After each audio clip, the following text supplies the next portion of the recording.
Hey crafty people, in this video we're talking about BPdc, which stands for back post double crochet.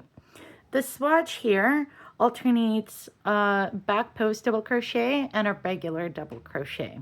A back post stitch brings all of your stitches to the back. It pushes them backwards because you're working around the post of a stitch rather than the top of the stitch like a normal crochet stitch. As you can see, it's pretty textured. Some stitches are falling back, which are back posts, and some are sticking up, which are just regular stitches. So how do you make a back post double crochet? You start up as normal with a yarn over, and then you insert your hook between your previous stitch and your working stitch.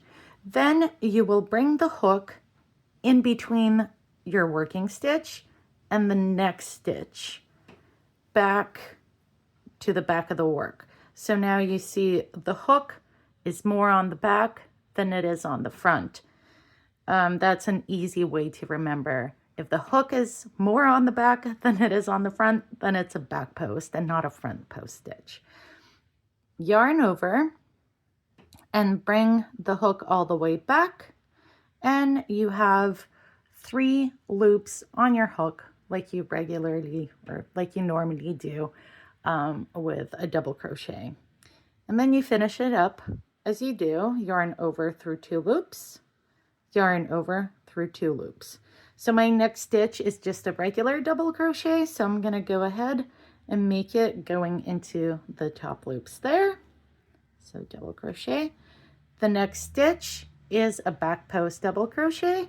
So once again, yarn over between a previous stitch and the working stitch, and then back between your working stitch and your next stitch, yarn over, bring that loop all the way back up.